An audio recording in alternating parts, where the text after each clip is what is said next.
Imagine this: every 45 minutes, you get a phone call. Occasionally, a colleague drops by to chat for an hour. After lunch, you have another meeting.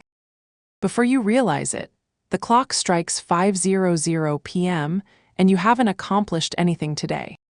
Why does this happen? It is because you are constantly disturbed by the external environment, interrupting your workflow. When you try to solve a problem or focus on reading, notifications from your phone constantly bother you.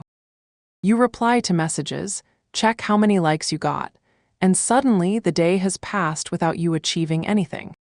Why?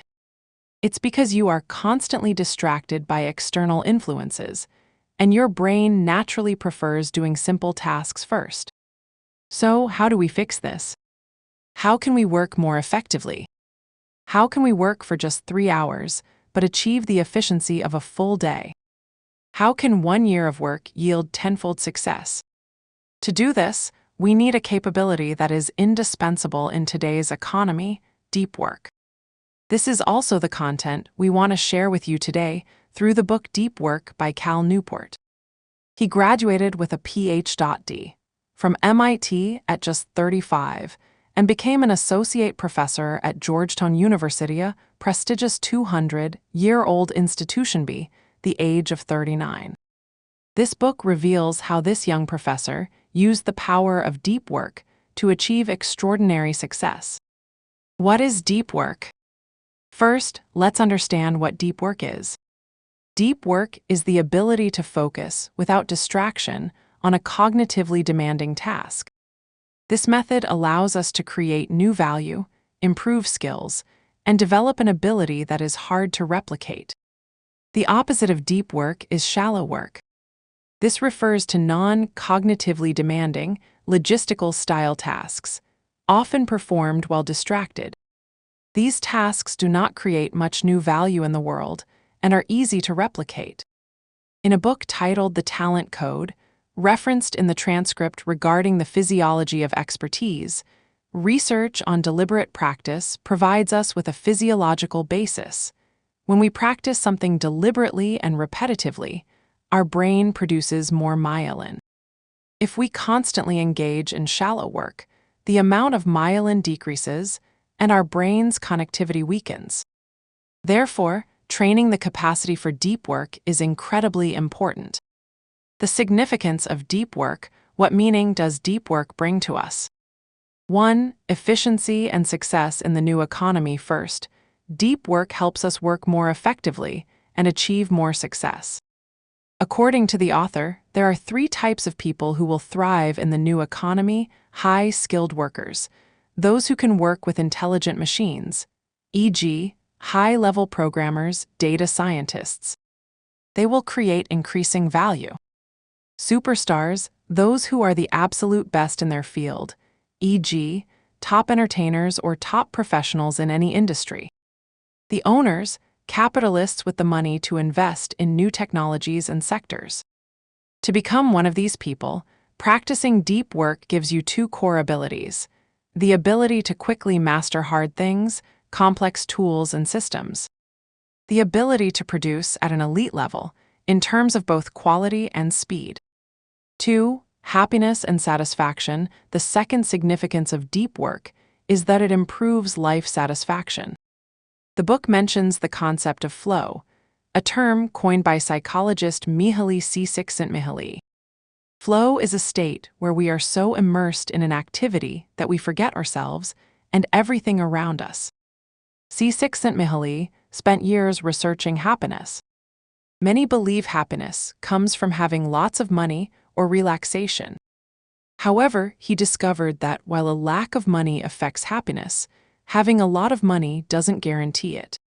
True happiness occurs when we are immersed in our own, flowfully concentrated on a challenging task. Think back on days when you leave the office feeling empty. It's often because your day was filled with shallow, meaningless tasks, like answering emails. But on days when you leave feeling tired but fulfilled and happy, it's usually because you tackled a challenge and focused completely on it. How to achieve deep work. 1. Find your deep work philosophy. you need to choose a strategy that fits your life. There are 4 main philosophies. The monastic philosophy, like a monk, you cut off all distractions and contact with the outside world for long periods. Suitable for writers or mathematicians who need deep isolation. The bimodal philosophy, you divide your time clearly. For example, dedicate a few days or weeks solely to deep work, and the rest to open work. The rhythmic philosophy, turn deep work into a daily habit. For example, every morning from 6:00 a.m. to 7:00 a.m., you focus on deep work. The journalist philosophy, like a journalist who must write on a deadline anywhere, you switch into deep work mode whenever you have a free block of time, regardless of the chaotic environment. Choose a model that fits you, but importantly, proactively find your time block a period where you are completely isolated from the world.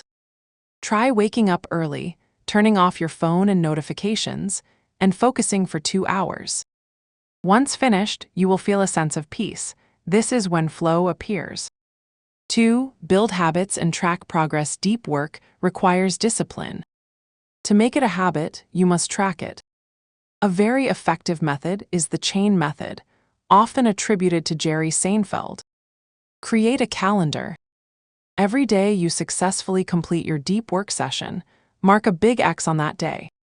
These X's form a chain. Your only job is don't break the chain.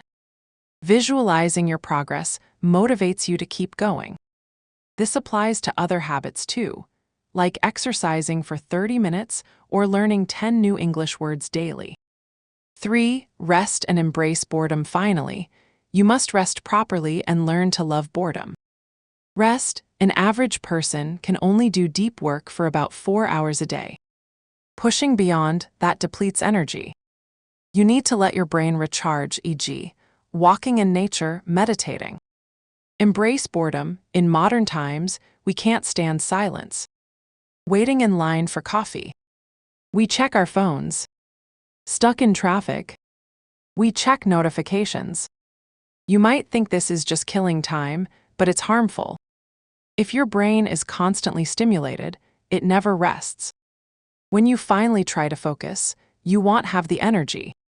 Stop the constant stimulation. When waiting, don't look at your phone. Just listen to music or simply observe the world.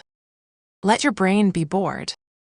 4. The shutdown ritual. If you are a workaholic who can't stop thinking about work, the book suggests a shutdown ritual.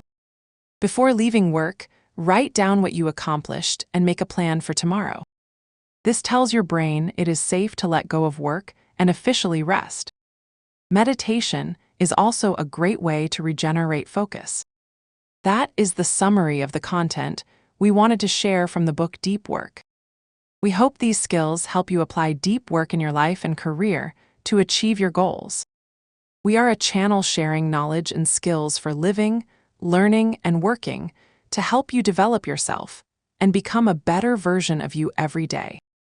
If you found this video useful, please support us by hitting the like button. And don't forget to click subscribe and turn on the notification bell so you don't miss our new videos. Thank you, and see you in the next video.